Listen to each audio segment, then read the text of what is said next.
Today I went across town and I had to go to four different stores. It took me almost an hour and a half to find the thing that I was looking for. I didn't even find the thing. I'm lying. This microphone is not even connected. I'm gonna yap about perfectionism. If you're watching this while eating, thank you. If you're watching this while playing TFT on your second monitor, thank you. The purpose of this video isn't how I beat perfectionism or what other people say on TikTok or Instagram of like my best tips to finally beat perfectionism and be productive the way you want to be. And if you're asking why that's so specific, it's because I've seen all those videos. I eat them all up hoping that I find the answer. And spoiler alert, I do not find the answer at all. My sixth grade teacher really warned me about perfectionism as if it was like the devil of some sorts. They kept on saying, you should never get perfectionism in your head. If you do, it ruins your life. It should be all inspirational, talking about how to conquer your inner demons. And at that time, I was just thinking, Miss, I'm just trying to do math. Why are we talking about perfectionism? What is perfectionism and why is it in my head now? I think she was using class time more as an opportunity for therapy rather than teaching us math at the time. But you know what? If I was a teacher and I was in the same predicament, I probably would have done the same thing because perfectionism sucks. Perfectionism to me is you can't do this because of X. You can't do that because of Y. And it's so frustrating. And honestly, it's pretty outdated. I just wanted to do something, but I'm telling myself I can't. The one thing I get to do out of like the few 50 other things that social media tells me to do, like read this book, journal your thoughts, do X, do Y, all this, and the one time I finally act on it, I can't do it. Like, come on, really? Really? I think the biggest example I can bring from my life right now is art. I'm currently documenting my journey with that, and art has been a beautiful experience for me just to like learn so much and try new things.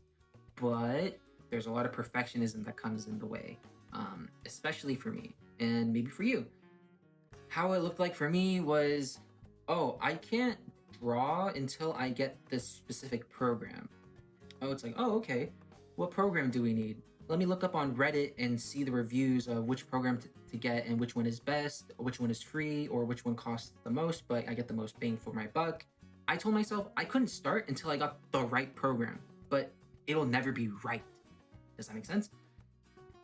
It's like the microphone. I was telling myself I can't record because I don't have the right attachment, but I'm recording right now and it sounds fine.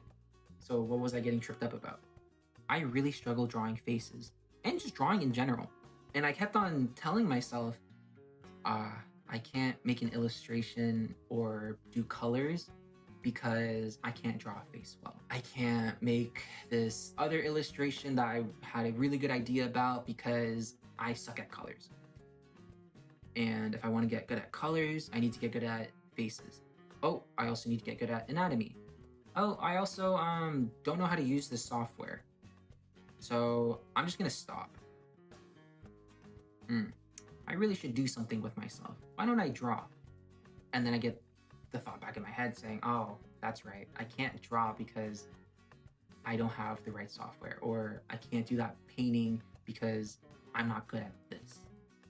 And I was stuck. I couldn't do a single thing. Like right now, the reason why I actually got into wanting to draw was because I want to make my own stories. Like I want to make like a webtoon and like learn how to animate and do all these other things. But I kept on telling myself, well, I can't do it because I need to do X. I can't do it because I need to do this. And to a certain extent, like you can't do something because like there are fundamentals that need to be placed. But I had that influence me so much that I couldn't do a single thing. I couldn't even start because I was so caught up on what I need to do or what I need to be at. And that's what perfectionism is. Perfectionism is the expectation that you have to do this perfectly to your standards or to other people's standards. And if you don't do it, you should not start at all, period. And that's what perfectionism is, right? We tell ourselves we can't do the thing because it's not perfect. and we can't do the thing because it's not based on this condition.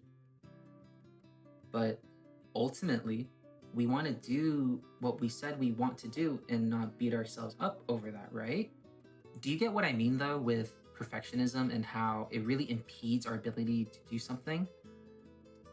Instead of beating yourself up and saying, like, oh, like, look, I did it again. I didn't do the 1 out of 50 things I should have done perfectly.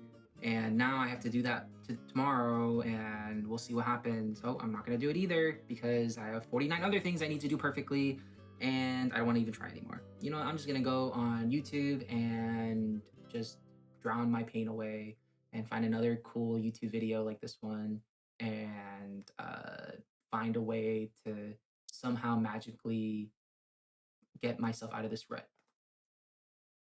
If that was overly specific, it's because that happens to me so many times. I view perfectionism as my enemy. I viewed perfectionism as the reason why I couldn't be successful in the first place. But honestly, that viewpoint is pretty outdated. What I mean by that is perfectionism isn't your enemy. Perfectionism is a coping mechanism. If I tell myself I can't do this, or I can't draw because I don't have the right materials, or I can't make the story because I'm not good at this, I'm coping to protect myself from the potential consequence of failure and embarrassment. And it makes sense when we try to protect ourselves in that way, right? Perfectionism tries to protect us so that we can do the right thing, the ideal thing, so we don't get ridiculed or look like a fool. My approach to perfectionism has been just asking myself two questions. Is this a point of concern or is this a point of anxiety? And there's a difference between the two. If it's genuinely concerning, it's going to push me to action. Like, I didn't change my engine oil for like a year. That is pretty concerning. Like, you should go do something about it. If it worries me, like, oh, I'm really worried about this microphone and the audio quality not being good, to the point where it immobilizes me, then that doesn't serve me. I think it's really good to ask yourself that question. What is concerning and what is worrisome? If it's genuinely concerning, then I can stop or then I can do something about it. But if it's just worrisome, we can just push through. We can just do it and we'll figure it out. My phone battery is about to die because I didn't charge it, but I hope that makes any sense to you. And I just want to let you know that perfectionism takes time and we don't have to view it as our enemy. We also don't have to view it as our friend. But what we can do is simply understand where it's coming from. So I hope that makes any sense to you. And if that resonated with you, I'm really glad. Um, I don't know if I can say much because I think my battery is going to die. But thank you so much for watching, and I really appreciate it. And don't forget to subscribe. Yeah, bye bye.